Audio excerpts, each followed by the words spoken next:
All right, so let's continue on with social stratification. Classes and castes. New classes are emerging, particularly in towns, while marriages still tend to be endogamous in the countryside. There is increasing intermarriage in the towns, and monetarization has disrupted many old client patron rights and obligations. Function, Functionaries may be of diverse social origin within each cultural ethnic group. There are there they remain salient social stratum differences in rural communities, whereas in towns, socioeconomic status tends to operate more independently of traditional social origins. Some cultures and ethnic groups have not benefited from economic development, although the government has attempted to narrow these groups. After the Tuareg separatist rebellion ended, more Tuareg were integrated into the army, given functionary posts in semi-autonomous northern regions, and admitted to the university in Niamey. Symbols of social stratification. Traditionally, as aristocratic people were distinguished not by vast differences in wealth or standard of living, but by their exterior verbal or non-verbal symbols of the body, dress, and ornamentation.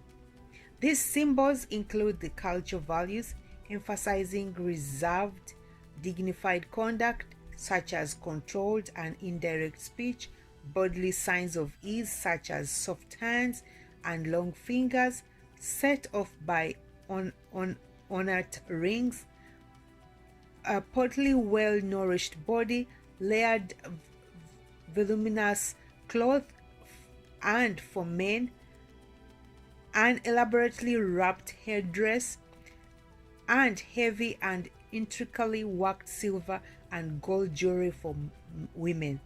Certain material items were forbidden to all but the aristocracy. Griots and smith artisans in these societies were expected to lack reserve, dress less moderately, and say what nobles couldn't. Throughout the country, however, there were minimal differences among the social strata. Within each group, all spoke the same language, ate similar foods, and lived in housing that, except for chiefs' residence, was not radically different. The external classes and caste symbols, however, necessitated a relatively more comfortable lifestyle, uh, copious consumption for high status people. These distinctions also included greater monopoly for resources such as land, livestock, and trade. Despite these differences, there's always been the possibility of mobility. Today, many external symbols no longer correspond to social origins, and wealth does not always coincide with prestigious status. Let's look at the political life. Niger is a republic with recent alternations between military and transitional parliamentary government. In principle, a president is elected for the 5-year term throughout universal suffrage. The 83-member National Assembly, which was inaugurated in 1993, was suspended in 1996. The next elections were scheduled for the years 2000. Legislative, and 2001 for presidential. Leadership and political officials. The national government is headed by an appointed prime minister and the council of ministers. Local government organization is based on 7 departments or provinces headed by prefects, similar to governors. 32 arrondissements and the 150 communes.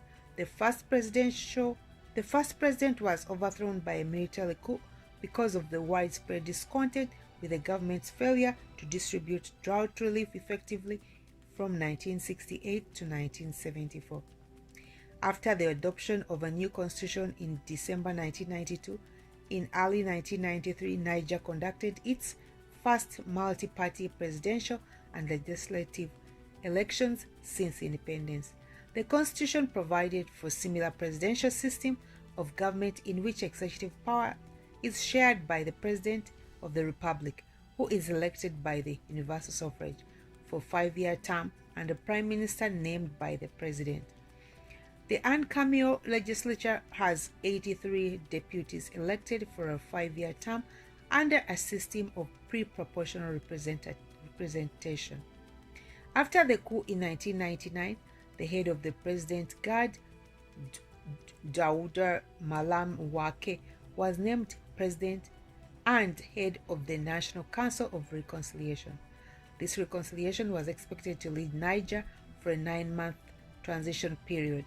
Following this period, Tanja Mamadou was sworn in as president, returning Niger to civilian rule.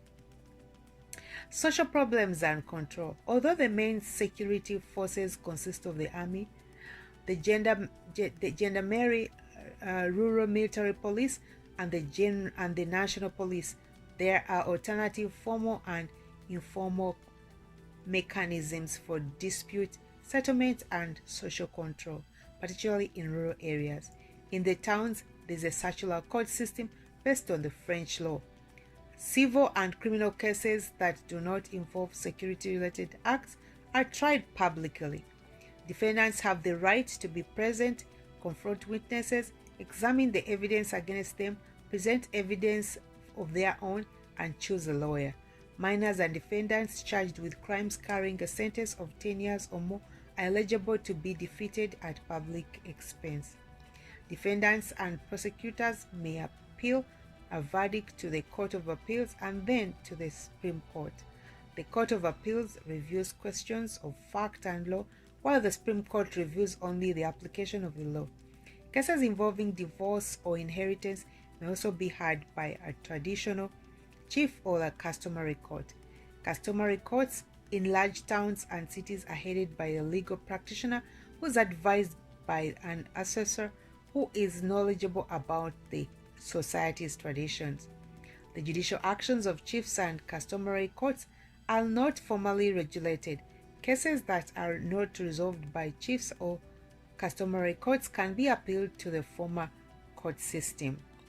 While there is no official religious courts in the countryside, plaintiffs first take disputes to local courts, local councils of Islamic scholars, elders, and chiefs who arbitrate many local land disputes, marital conflicts, and thefts, sometimes referring to Quranic law.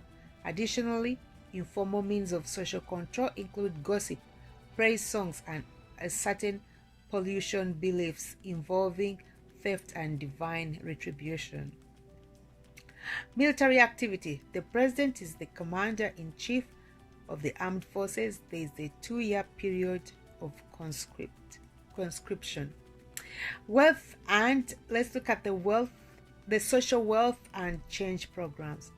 In the industrial sector, the Labor Federation, the National Union of Nigerian Workers, includes 423 unions representing 70% of the wage earners. Most of the workforce, however, is employed in subsistence agriculture and herding and artisan work and is not unionized or salaried. Thus, the majority of the members are made up of civil servants, teachers, employees of state-owned corporations such as the National Electricity Utility and the Teachers Union, which have stated policies of political autonomy. But all unions have informal ties to political parties. There is 100 or more trade associations. There is also an office approximating social security for retiring functionaries.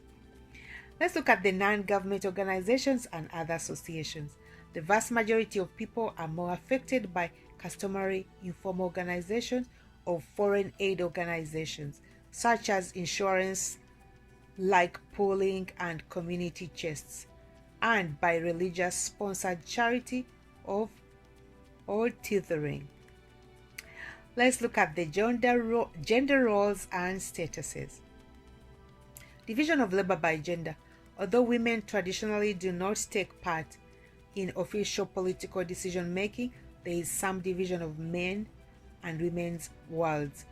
The local cultural ideology defines these conditions as complementary rather than unequal. Men tend to be characterized as the breadwinners and perform labor in the public and official domain, as opposed to the private and domestic and unofficial domains. Men tend to travel more widely than women do do women to do migrant labor and on caravan expeditions. Women tend to cook, act as the primary caregivers for children and aged persons, and do domestic work such as crushing grain. In rural areas, women perform physical labor such as gathering firewood, hand processing food, fetching water from the well, building and tendering, cooking fires. Semi-nomadic women construct the tent, whereas men construct the adobe mud houses. The Hausa women who are in seclusion can participate in economic activities conveniently by sending cooked snacks and crafted items with children for sale at markets. Women can participate in economic activities conveniently from within their compound walls by sending cooked snacks and craft items to children to sell for sale children at markets. For sale at markets, women may become respected herbal healers. Let's look at the relative status of women and men. In 1993, the government appointed 5 women to ministerial positions in a 28-member cabinet. Women's organizations and other human rights groups conduct educational campaigns to increase the participation of women in the official political process. The traditional practice of husbands casting their wives' proxies was widely used during the National Assembly elections at the first round of presidential elections. Human rights groups have tried to eliminate the practice. Despite variations among the different ethnic groups in the traditional status of women, women do not enjoy official equal legal status with men nationally. While the head of the house has certain legal rights, divorced and widowed women, even those with children, are not considered the heads of the household. Women's rights groups have been attempting to strengthen women's rights, inheritance, land tenure, and child custody, and to end the practice of repudiation, which permits a husband to obtain immediate divorce without having further responsibility for his wife and children. This is a small but increasing number of women's profession. There is a small but increasing number of women's profession. In some regions, particularly the towns, domestic violence against women and children is widespread. Families often intervene, however, and divorce can be granted for physical abuse. In some towns, prostitution is the only economic alternative for the women who want to leave their husbands. Some women own property. For example, some urban women own houses that they rent, and rural Tuareg women inherit, own, and manage livestock and date palms. Recently, there has been isolated incidents of violence against women for religious reasons. Let's move on to marriage, family, and kinship. First marriages are almost always arranged by the parents in both rural and urban communities. Usually there are no forced unions. Unwanted suitors may be vetoed by either potential partner, but youth cannot easily marry someone of whom their parents disapprove. Traditional parental preferences for social Saturn, endogamy, and cousin marriages are breaking down in towns. Men can have up to 4 wives according to the Islamic law. Not all men have the economic means to practice polygamy, which is slightly more prevalent in towns. It is rarer in more nomadic groups and more commonly practiced in sedated communities and among clans of Islamic scholars. Most people marry unless they are severely disabled. Divorce rates vary within ethnic groups. Remarriage varies with the age and local status of divorced women. Let's look at the domestic unit. In general, the compound, either walled or fenced, is the basic domestic unit in rural areas. It is also the basic unit of production. Among the rural Hausa, compounds are organized around a post-marital residence pattern of a married father and his sons with their wives in a large extended household that's organized around traditional farming labor. Among the Tuareg, rural compounds tend to be somewhat smaller, ideally constituting a much nuclear households, but adjacent to or near compounds of the married couple's parents. Initially, there are 2 or 3 years of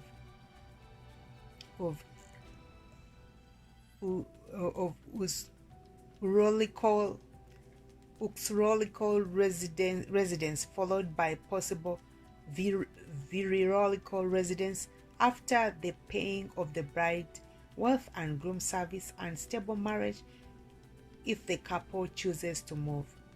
In the major towns, compounds tend to be located farther from kin than they are in the countryside, and many unrelated persons may rent within the same compound. Let's look at the inheritance. Many groups practice patrilineal Islamic influence in inheritance. There are also bilateral inheritance practices and much informal pre-inherited property in the form of gifts. Some groups have alternative, non-Quranic forms of inheritance. Let's look at the socialization. Infants are generally placed in separate spaces to sleep and play. They're usually kept in the close proximity, most as an extension of the mother's body. The mother usually carries the infant on her body in a cloth or in a goat hide sling over the shoulder. Most infants are breastfed. As infants mature, older female siblings usually take over the child care. Parents often play with and sing songs to babies who cry. Other games include playing at riding camels or horses. Babies and toddlers are allowed to explore and wander widely. Winning occurs at approximately 2.5 years of age in most groups.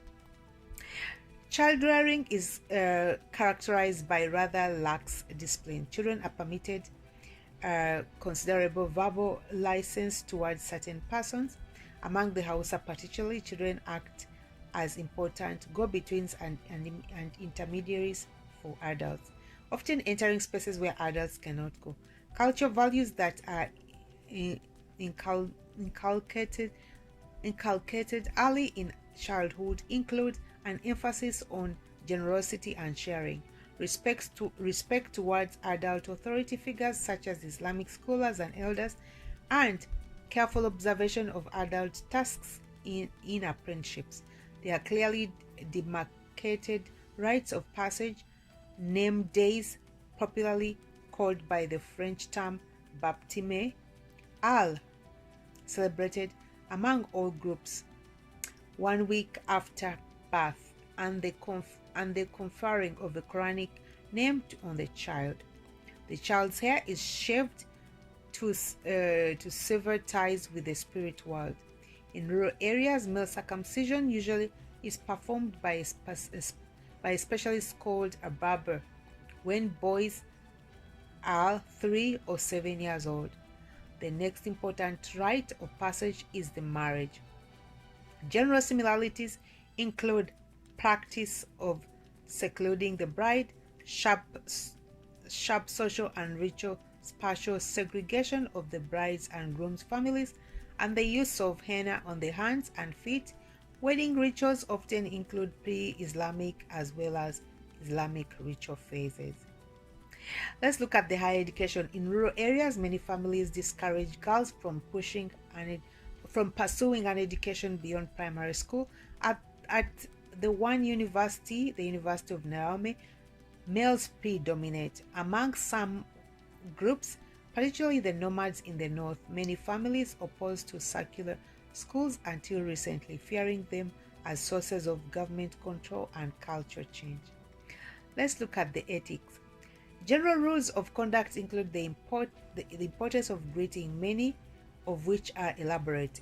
Among all ethnic and culture groups, it's considered extremely rude to approach someone with a question or statement without preliminary greeting. French business formats and salutations are the rule.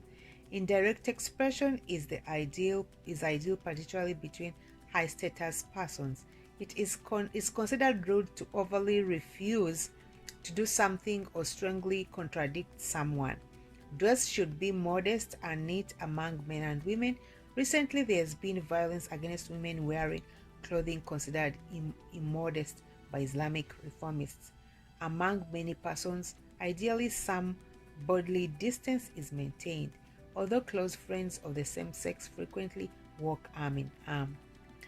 Religion. Islam is the religion of 98% of the population, followed by traditional religions and Christianity. There's a great deal of religious tolerance, and many Islamic beliefs and practices are strongly influenced and modified by the local cultures. Many local cosmologies and rituals have both Islamic and pre-Islamic elements. Hausa and Zama Songhai rituals feature particularly elaborate spirit pantheons. Pre-Islamic myths and rituals coexist in local historical conscious with the Quranic traditions. Okay, so there's quite actually a lot, but we're gonna move on to let's move on to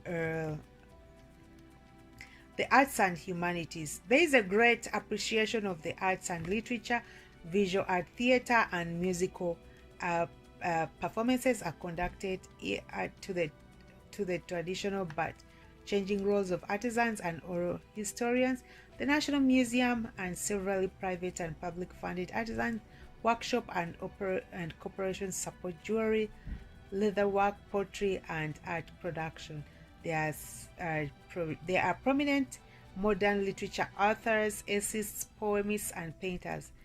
A well-known Tuareg painter, Risa, founded the Association of the Promotion of Development of Traditional Arts and Cultures in Niger.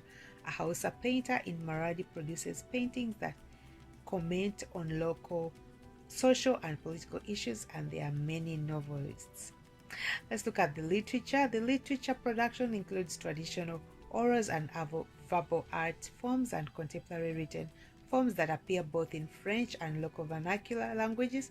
Niger has a vast repertoire of oral art based on traditions of oral historians and smith artisans, much of which has been transcribed and published by the national press through the support of artisans and scholars connected to the University of Naomi. The repertoire includes the battle and epic, praise poetry, love poetry, current political songs, proverbs, riddles, Zama Songhai, and the Hausa plays often address current events. Let's look at this state of physical and social sciences. Niger has a number of prominent researchers, particularly in history, sociology, ethnology, and literature. The Center of National Research of Human Sciences conducts research mostly in the humanities, but also in sciences and social sciences, and publishes and publishes etudes Nigerians. The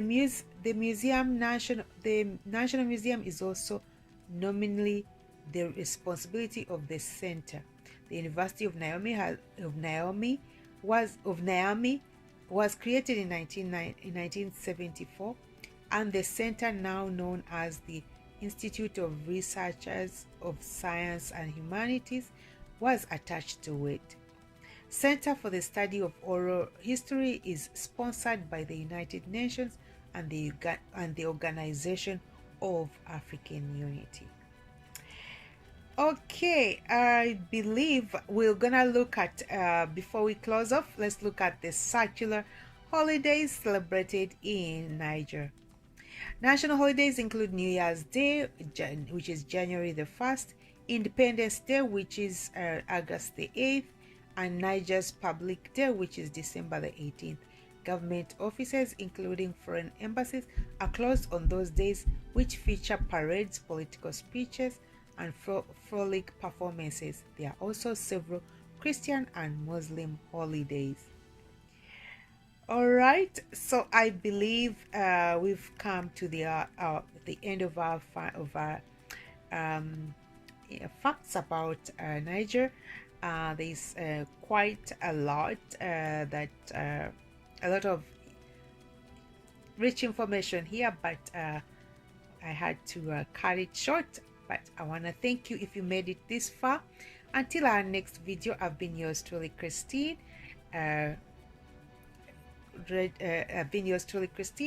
Courtesy of Exhibit Africa Ubuntu Initiative, compiled by everycultural.com. If you want to check them out for the full article. Ciao for now.